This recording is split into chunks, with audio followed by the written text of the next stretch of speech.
Hi friends, ಕಿರಿ ಕಿಚನ್ಗೆ ಸ್ವಾಗತ.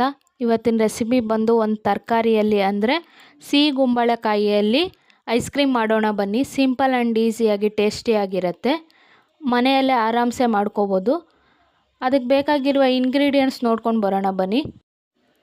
ನಾನಿಲ್ಲಿ ಏಲಕ್ಕಿ ಪುಡಿನ ತೊಗೊಂಡಿದ್ದೀನಿ, ಮತ್ತು ಇಲ್ಲಿ 10 ಬಾದಾಮಿನ ತೊಗೊಂಡಿದ್ದೀನಿ, ಕಂಡಸ್ ಮಿಲ್ಕ್ನ ತೊಗೊಂಡಿದ್ದೀನಿ, ಫ್ರೆಶ್ ಕ್ರೀಮ್ನ ತೊಗೊಂಡಿದ್ದೀನಿ, ಗೋಡಂಬಿ ತೊಗೊಂಡಿದ್ದೀನಿ ಅರ್ಧ ಕಪ್ ಆಗುವಷ್ಟು, 1 ಕಪ್ ಆಗುವಷ್ಟು ಸಕ್ಕರೆ ತೊಗೊಂಡಿದ್ದೀನಿ, ಕುಂಬಳಕಾಯಿನ ಕಟ್ ಮಾಡಿ ಇಟ್ಕೊಂಡಿದ್ದೀನಿ, 1 ಗ್ಲಾಸ್ ಆಗುವಷ್ಟು ಗಟ್ಟಿ ಹಾಲನ್ನ ತೊಗೊಂಡಿದ್ದೀನಿ, ವೆನಿಲಾ ಎಸೆನ್ಸ್ನ ತೊಗೊಂಡಿದ್ದೀನಿ. ಬನ್ನಿ ಯಾವ ರೀತಿ ಮಾಡೋದು ಅಂತ ನೋಡ್ಕೊಂಡು ಬರೋಣ. ಒಂದು ಕುಕ್ಕರ್ಗೆ ಕಟ್ ಮಾಡಿ ಇಟ್ಕೊಂಡಿರೋ ಕುಂಬಳಕಾಯಿನ ಸೇರಿಸ್ಕೊಂಡು 1 ಗ್ಲಾಸ್ ಆಗುವಷ್ಟು ವಾಟರ್ನ ಸೇರಿಸ್ಕೊಂಡು ಕುಕ್ಕರ್ ಮುಚ್ಚಳ ಮುಚ್ಚಿ 1 ವಿಜಿಲ್ನ ಕೂಗಿಸ್ಕೊಳ್ಳಿ. 1 ವಿಜಿಲ್ ಆದರೆ ಸಾಕು.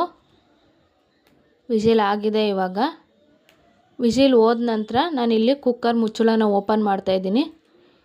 ಓಪನ್ ಮಾಡಿದ ಮೇಲೆ ಒಂದು ಸರ್ವಿಂಗ್ ಬೌಲ್ಗೆ ಹಾಕ್ಕೊಂಡು ಆರೋದಕ್ಕೆ ಬಿಡ್ತೀನಿ. ಇದು ಆರಿದ ನಂತರ ನಾನಿಲ್ಲಿ ಒಂದು ಜಾರ್ಗೆ ಬೇಯಿಸಿಟ್ಕೊಂಡಿರೋ ಕುಂಬಳಕಾಯಿನ ಸೇರಿಸ್ಕೊತಾ ಇದ್ದೀನಿ. ಸೇರಿಸ್ಕೊಂಡ ನಂತರ ನಾನಿಲ್ಲಿ 1 ಕಪ್ ಆಗುವಷ್ಟು ಸಕ್ಕರೆನ ತೊಗೊಂಡಿದ್ದೆ. ಇವಾಗ ಅದೇ ಜಾರ್ಗೆ 1 ಕಪ್ ಆಗುವಷ್ಟು ಸಕ್ಕರೆನ ಸೇರಿಸ್ಕೊತಾ ಇದ್ದೀನಿ. ನೀವು ಸ್ವೀಟ್ನೆಸ್ ಜಾಸ್ತಿ ಬೇಕಂದರೆ ಇನ್ನೂ ಸ್ವಲ್ಪ ಸಕ್ಕರೆನ ಸೇರಿಸ್ಕೋಬೋದು. ಮತ್ತು ನಾನಿಲ್ಲಿ 1 ಟೇಬಲ್ ಸ್ಪೂನ್ ಆಗುವಷ್ಟು ಏಲಕ್ಕಿ ಪುಡಿನ ಸೇರಿಸ್ಕೊಂಡು ಚೆನ್ನಾಗಿ ನುಣ್ಣಗಾಗೋಂಗೆ ಪೇಸ್ಟ್ ಮಾಡ್ಕೊಂಡು ಬನ್ನಿ. ಇವಾಗ ಪೇಸ್ಟ್ ರೆಡಿಯಾಗಿದೆ. ನಾನು ಇದಕ್ಕೆ ಕಂಡಸ್ ಮಿಲ್ಕ್ನ ಆ್ಯಡ್ ಮಾಡ್ಕೋತಾ ಇದ್ದೀನಿ 1 ಕಪ್ ಆಗುವಷ್ಟು, ಮತ್ತು ಇದಕ್ಕೆ ಫ್ರೆಶ್ ಕ್ರೀಮ್ನ ಕೂಡ ಆ್ಯಡ್ ಮಾಡ್ಕೋತಾ ಇದ್ದೀನಿ 1 ಕಪ್ ಆಗುವಷ್ಟು. ಇದೆರಡನ್ನೂ ಸೇರಿಸ್ಕೊಂಡು ಮತ್ತೆ ಒಂದು ನುಣ್ಣಗೆ ಪೇಸ್ಟ್ ಮಾಡ್ಕೊಂಡು ಬನ್ನಿ ಮಿಕ್ಸಿಲಿ. ಚೆನ್ನಾಗಿ ಪೇಸ್ಟ್ ಆದ ನಂತರ ನಾನಿಲ್ಲಿ ಇದನ್ನ ಒಂದು ಸರ್ವಿಂಗ್ ಬೌಲ್ಗೆ ಸರ್ವ್ ಮಾಡ್ಕೋತಾ ಇದ್ದೀನಿ. ಸರ್ವ್ ಮಾಡ್ಕೊಳ್ಳಿ.